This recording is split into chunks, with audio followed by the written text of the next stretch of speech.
Y justamente me imagino que también por eso nuestro invitado el día de hoy, Katy. ¿Cómo estás? Hola, hola Julio, estamos muy contentos de estar aquí en tu auditorio y pues hoy ya iniciamos el mes de abril, mes de los niños, pero hoy justamente vamos a ir descendiendo en esta edad cronológica y hoy vamos a tocar un tema muy importante, la adolescencia. La adolescencia desde el punto de vista de un adolescente. De las emociones. Ajá. Y desde el punto de vista del adolescente, y hoy estoy muy contenta de que está aquí un gran invitado, Luis Reyes Rico, y pues bueno, vamos a platicar con él un poquito acerca de esta voz adolescente, ¿no? Creo que él tiene mucho que podernos compartir desde esta perspectiva, y qué mejor pues que escuchar el tema y las preguntas y las inquietudes, la perspectiva, pues directamente desde un adolescente. Mi querido Luis, ¿cómo estás? Bienvenido, 13 años, ¿verdad? Sí, Julio. ¿Y qué tal? Bien vividos ya, ¿no? Sí. Sí, eso, o sea, le pensó tantito porque todavía me falta mucho. Y es que es normal, a los 13 años estás en una etapa bien interesante. Acabas de pasar la niñez hace no mucho tiempo y ahorita ya estás enfocado en comerte al mundo. Y creo que esa es una de las partes importantes de la adolescencia. El ímpetu, las ganas, la incertidumbre, que también es un poquito complicada, pero cuando comienzas a hacer las cosas y te salen bien, pues de ahí eres, ¿no? Exacto. Y pues platícanos un poquito de ti, Luis. Bueno, pues yo tengo 13 años, como bien ya ha dicho Julio, y y ya. 13 años, ¿en qué estás estudiando? ¿En qué año vas? En segundo de secundaria, quiero ser psicólogo. Psicólogo.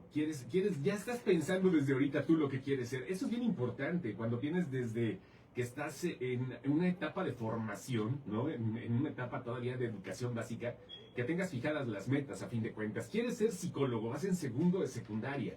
Tienes 13 años y tienes una vida por delante. ¿Cómo sientes ahorita que estás en una época complicada de cierta manera? Y lo digo porque a lo mejor no te ha tocado comparar como la vivimos, ¿no? Ni Katy ni yo, sino más bien ¿cómo sientes ahorita la adolescencia cuando hay una era digital? Vamos a empezar por ahí, donde todo mundo está conectado y donde a lo mejor puedes recibir influencias de personas que no conoces y que eso a nosotros no nos pasaba. ¿Qué onda con eso? ¿Cómo sientes con tus emociones ante eso? Pues sí, tienes razón de que el mundo sí se ha hecho más cerrado. Ya no hay, ya los parques ya como de que la mayoría están vacíos, ya no hay mucha gente interactuando por afuera, ya es más como por adentro.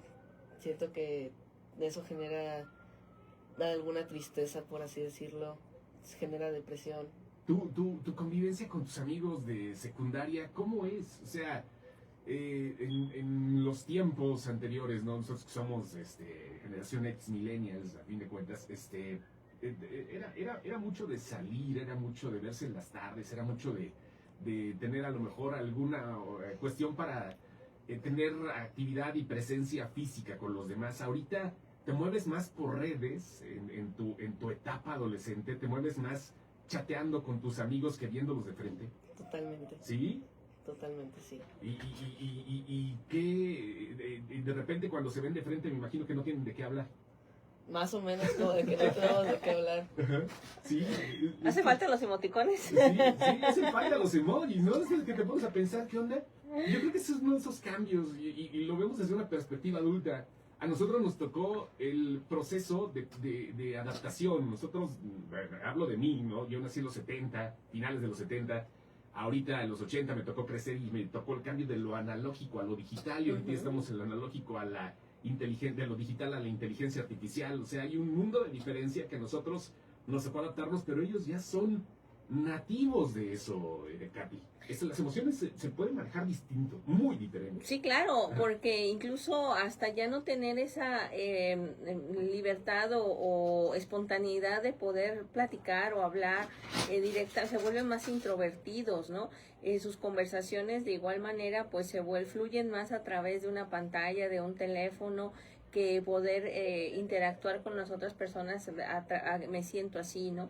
Pero también eso los vuelve menos perceptivos y también perceptores de las emociones de los demás. Esto es muy importante porque de una u otra manera esta misma generación está haciendo que los chicos se vuelvan más hacia adentro, que cueste más trabajo pues poder tener una conversación entre ellos mismos, y ahora imagínate entre nosotros como adultos, papás, hacia ellos, ¿no? O sea, con esa brecha generacional. ¿Cómo sientes a tu generación, a tu grupo de amigos cercanos quizás? Me imagino que tienes amigos cercanos, 1 o 2 no son necesarios más, ahorita ya después se van a ir cambiando y van saliendo nuevos y se van a ir despidiendo los que no necesitan estar en tu vida, porque es el ciclo general, ¿no? ¿Cómo sientes en este momento que se puedan expresar las emociones tú como adolescente? ¿Crees que se puedan expresar más, o con los cambios que ha habido en materia educativa aquí en el país, que de repente se les da más voz que voto a ustedes, sea diferente? Me refiero a que te cuesta trabajo poder expresarte en estos momentos, en el grado que estás y en la edad que tienes. Siento que sí cuesta trabajo el expresarse con personas distintas, que también cuesta trabajo ya la palabra ser amigos. Uh-huh. Ah, mira, qué interesante. Ajá. Porque ya amigos de verdad, Uh-huh. o sea, aparte de las personas que tienes agregadas en Instagram, Facebook, en redes sociales, que no conoces. Uh-huh. Aparte de ellos, ¿quiénes son tus amigos de verdad? Fíjate. Y siento que es más difícil expresarse porque no hay tanta abertura, ni hijos ni padres ni hijos. Fíjate, ese es un punto bien interesante. No hay una oportunidad o no hay una forma directa como antes, porque ahorita estamos, creo que, sobreexpuestos a un montón de artilugios. Tenemos muchísimas cosas que nos llenan de cierta manera algún vacío que podríamos antes tener, como a lo mejor un mindfulness, ¿no? Para concentrarnos en algo. Ahorita ya no podemos porque estamos llenos de muchas cosas, los adultos y los adolescentes, peor. Claro. El otro día Luis me platicaba una anécdota de de varios de sus compañeros, que él ha tenido la oportunidad no como tal quiero que platiques la anécdota, pero más bien es ¿por qué crees que contigo sí se han aperturado a platicar lo que les duele, lo que tal vez han pasado desde su infancia, lo que están viviendo en casa, y cómo se siente que un amigo realmente te pueda abrir su corazón para decirte lo que está pasando? Pero qué tendría que hacer también un joven para que pueda ser esa persona a quien tenga la confianza de tanto de compartirle como de escuchar lo que le pasa a otro joven que muchas veces lo necesitan. Muchas veces nos guardamos las cosas, no porque querramos, por así decirlo, simplemente como de que nos da miedo compartirlas. Sí, como de que se siente a veces de que no se centran en nosotros y piensan que problemas, no sé, de adultos son más importantes. Pero ¿a qué se debe eso? Simplemente el hecho de preguntar, porque se siente, o bueno, por lo menos yo lo noto con mis compañeros amigos, que pues algo está pasando.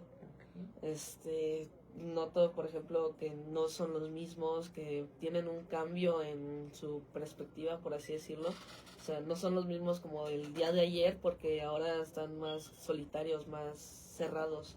Y el día de ayer eran, no sé, más introvertidos, más como de que unidos, como de que hacían chistes o eso, como de que simplemente por el hecho de preguntar, ¿sí? Por el hecho de preguntar qué tienes o algo así, es el hecho en el que te lo cuentan, aunque no todos no se dan el privilegio, por así decirlo, de decir qué tienen.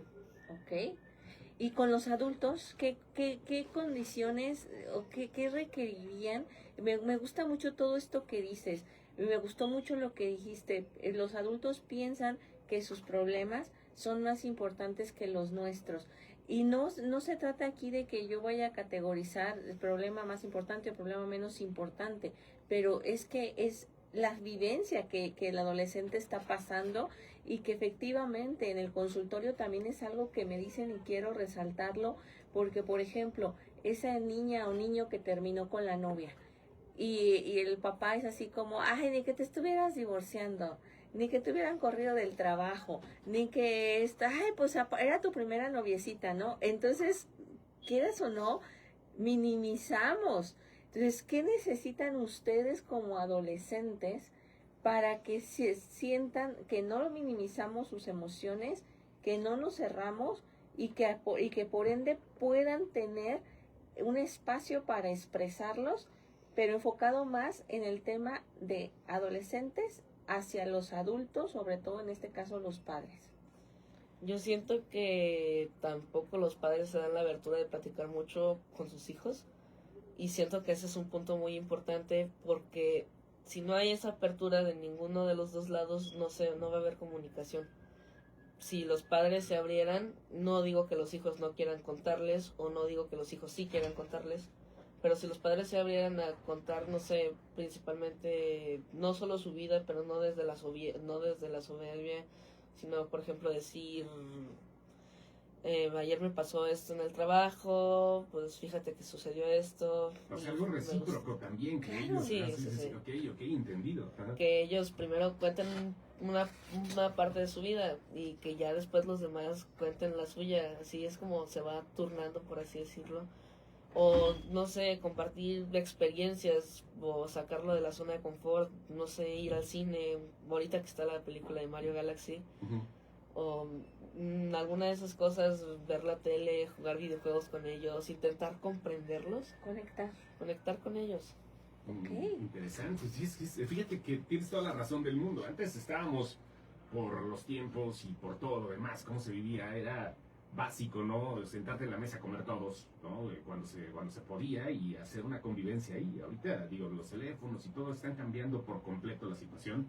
Y a todos nos ha tocado, ¿eh? De cierta manera a todos nos ha tocado. Yo, por ejemplo, chambeo con el teléfono y soy la queja, ¿no? De mi familia, porque yo tengo mucha chamba y tengo que estar contestando y tengo que estar viendo y todo eso, pero vaya, son otros tiempos. Hablando de los padres con los maestros, ¿cómo los ves en este aspecto? Tírales ahorita. Siento que con los padres y los maestros siento como de que no hay una distinción porque ambos son adultos. Pero hay veces en las que los maestros también pueden ser un poquito más cautelosos en lo que dicen. Ah, sí. A ver, desmenúzame eso. Haz de cuenta que estás desmenuzando pollo. Platícame qué onda. ¿Por qué más cautelosos? ¿Se pasan de lanza? A veces sí. Sí. A ver, platícanos algo. ¿Por qué? ¿Qué hacen? Hay veces en las que hacen cosas que son faltas menores, pero aún así lo toman como indisciplina. También los maestros es típico de ellos que todo lo vean como esa rebeldía, por así decirlo, aunque en realidad simplemente queremos ser escuchados. Hay esos típicos maestros que siempre dicen vamos a ser amigos y nunca lo son. En realidad son los maestros más estrictos o son maestros que no tienen una apertura con los alumnos. Todo lo ven como por eso rebeldía. Hay algunos que no, hay otros que sí los ven normal, que a otros sí se hacen muy amigos de las personas. A mí me pasa con mi director, yo soy muy amigo de mi director. Ah, mira qué chido, no está bien. Dale un saludo. Oye, a ver, aquí me llama algo la atención. Las formas de educar han cambiado mucho durante todos estos años. Ha sido diferente, se habla de una crianza responsable sobre todo, y eso también tiene que ver con una enseñanza responsable. ¿En algún momento crees que se pueda confundir lo estricto y la disciplina con una falta de empatía de los maestros? Siento que sí. ¿Sí? A ver, ¿por qué? Se pueden confundir, pues fácilmente porque viéndolo del punto, los maestros o nos están atacando o nosotros los estamos atacando a ellos. Así que sí se puede, como de que por ejemplo los maestros nos regañan porque pues ese es su trabajo, enseñar y regañar, o sea, reportar cualquier indisciplina. Pero también hay veces en las que nosotros lo tomamos muy a mal, aunque sí sabemos que hicimos algo. Sí, como todo adolescente, ¿no? O sea, sí, claro. Ajá, ajá, a ver, bueno, dice aquí, no todos somos iguales, nos habla una maestra, y a veces los maestros hacemos más que los propios padres y acabamos educando familias complejas. Exacto, Fíjate, sí. ahí está. Exacto, y un abrazo también a esos Y maestros, que no es regañar efectivamente. nuestro trabajo, ya parece que la regañas a la maestra.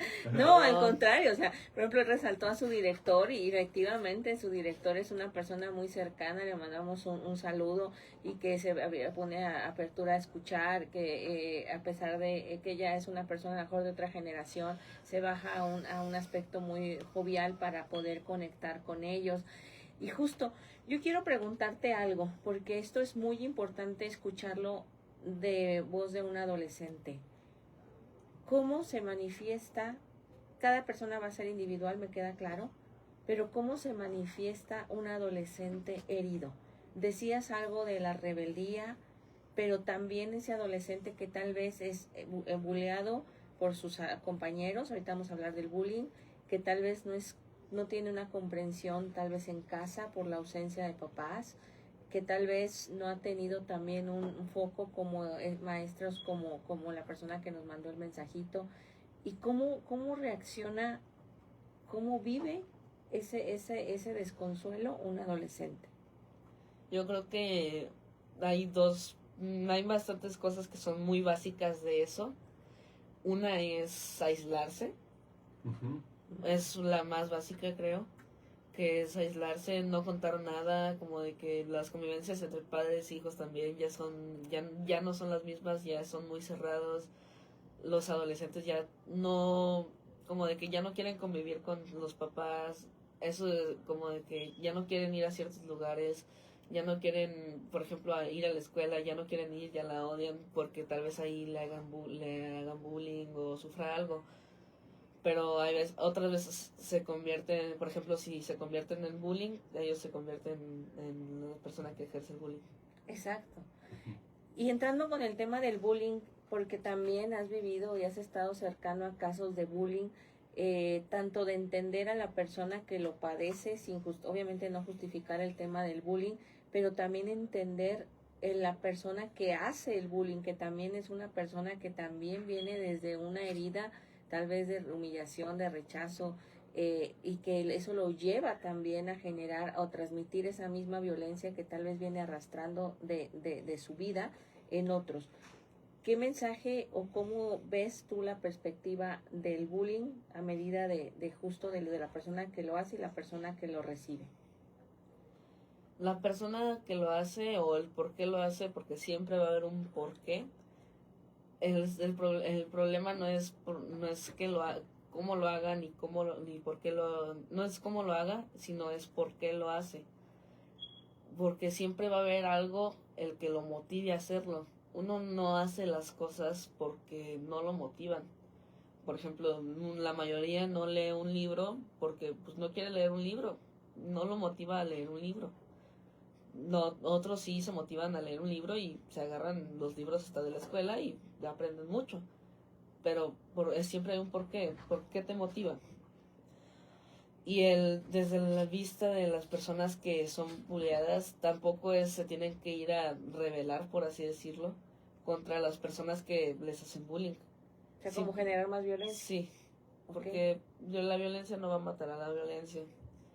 Sí, no sé, ahí como de que no sería aislarse, sería darse cuenta de que hay personas en su entorno que pueden ser de mucha ayuda, padres, familiares, directores, maestros, o sea, pueden ahí haber infinidad de personas que pueden ayudar, pero también esas mismas personas que también pueden ayudar, hay veces en las que evitan esa parte o emulan esa parte, como de que tampoco los escuchan o como de que dicen, ay sí, esto y veamos no si se controla. O hay reacciones tardías simplemente, ¿no? Sí, es o no hay reacciones. O no hay reacciones, fíjate qué interesante eso y creo que eso ha sido muy cíclico.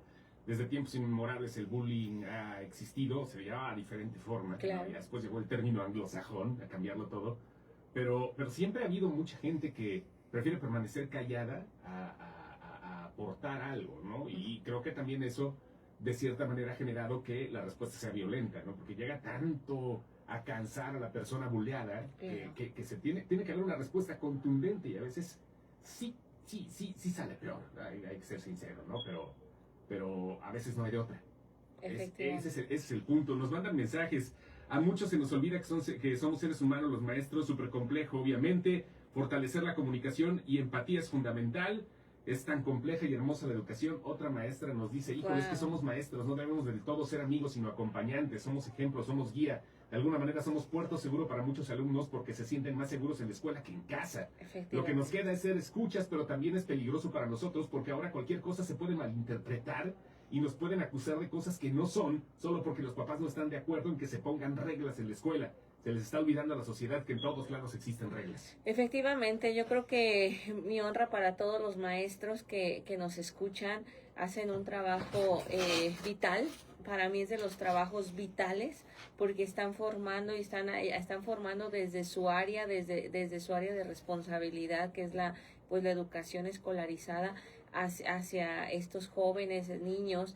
Pero efectivamente acabamos de tener también el asesinato de 2 maestras en Michoacán, y justo pues hasta dónde puede llevar, y por eso también me motivé a hacer este espacio, que es un espacio pues muy natural. Esto es un espacio de poder platicar con Luis desde la naturalidad, como platicamos en la sala de su casa, de nuestra casa, y no es un espacio a lo mejor pues adoctrinado, pero sí para poder llevar ese mensaje desde esa perspectiva también de los adolescentes y poder evitar que se llegue a estas situaciones de violencia como las que se vivieron en Michoacán, y es ya muy común que se vivan en Estados Unidos, y desafortunadamente en Argentina igual les acaba de pasar esto. Sí, y desafortunadamente no lo deberíamos de ver como común. Yo quisiera preguntarte también, Luis, ¿qué importancia tiene también el entorno que normaliza desde los cantantes, desde los videojuegos, que bueno, no sin satanizar a los videojuegos, pero sí hay muchos en el tema de violencia, en el tema también de que todo el entorno de consumo de lo que se ve, se escucha, sea violento? ¿Y cómo puedes invitar también a las personas, por ejemplo, como hábitos de los que hablabas de la lectura, pero la lectura enfocada hacia ciertas cosas, pues no tienen que ser aburridas? Incluso hemos platicado de muchos cómics, de muchas caricaturas con un muy buen mensaje a través de la lectura o de las películas. Pues la verdad es que sí hay hábitos muy buenos en la lectura, que hay libros pues de autoayuda que la verdad es que sirven. También hay otros libros pues con un mensaje, con una recomendación al final, o que te dejan algo, que te apasionan. Y volviendo al tema de los videojuegos, sin satanizarlos, porque yo soy una persona que también le gustan mucho los videojuegos. Conozco personas que les gustan mucho los videojuegos. A mí. Tengo tatuajes de controles en los brazos. Al niño Julio. Mis tiempos. Sí. Con Pac-Man. Y luego, pues la verdad, algunos no digo que son los mejores juegos, ni que tampoco son muy buenos jugarlos, pero otros sí también dejan un tipo mensaje, por así decirlo. Hay que buscar como de que más de esos, porque también son buenos, o simplemente distraerse en algo que no sea ni bien ni mal, como bien dice Julio, el Pac-Man.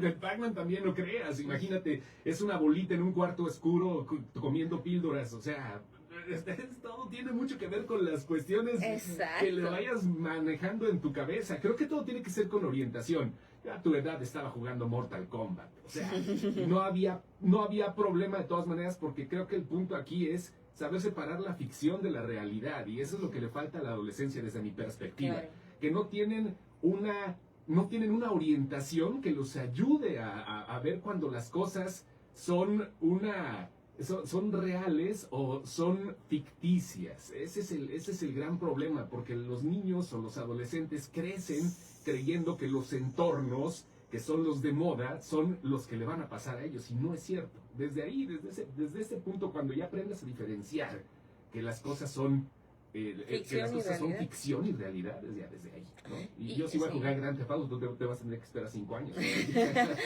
Y yo quiero hacer una pregunta para cerrar. ¿Cómo pudieras, bueno, ahorita nos comentas, cómo pudieras, y la pregunta para cerrar es, ¿cómo pudieran desde los adolescentes o qué mensaje darías para que el adolescente trabaje en esa paz interior, como diría este Kung Fu Panda, ¿no? En la película de Kung Fu Panda, el maestro Oogway, y pudiéramos trabajar en esa paz interior desde la perspectiva del adolescente y cómo también el adolescente construye paz en su entorno. Ahorita respondo a tu pregunta, es que quería hacer un comentario mientras Julio decía, porque sí, hay veces en las que se tiene que aprender a separar la ficción de la realidad, como bien dice Julio, pero hay veces en las que siento que por eso también se aíslan, como de que en los libros ven la vida desde otro mundo, literalmente, desde otra perspectiva, en los videojuegos ven la vida desde otro mundo, desde otra perspectiva, y creo que sienten que la vida es mejor en ese mundo que en el que viven. Ahí es como olvidarse de sus problemas, es como desestresarse, o incluso en los libros, a mí me pasa que leo muchos libros, y hay veces que hacen efectos como por ejemplo, el aire se sentía frío y fresco en la cara, y o sea, así, y si te sientes como de que estás en el aire, porque sientes que estás viendo la vida de esa persona desde otra perspectiva. Así que por eso vives la... Ojalá puedas venir después que se nos acabe el tiempo y andamos con algunas cosas pendientes, pero Sí. podemos hablar de un montón de cosas, Exacto. sin problema alguno. Perfecto. Y muchísimas gracias por haber venido, Luis, y esta es tu casa cuando gustes. Muchas gracias. Nos Órale. vemos. Nosotros, Bye, Katy, bye. la próxima semana nos vemos. Nosotros ahorita vamos a salir del aire en un rato porque vamos a hacer algunos cambios. Los siguen felicitando aquí también, por cierto. Los felicitan Vane desde León. Están mandando Muchas gracias. una Gracias. felicitación por acá. Y vamos a salir del aire, vamos a corte, regresamos, saldremos del aire unos minutos porque estamos haciendo algunos cambios aquí técnicos, ya saben cómo es este asunto. Pero pues yo los escucho mañana en punto a las 6 de la mañana, ¿sale? Cuídense, bye. Nos vemos. Bye, bye. Bye. Listo.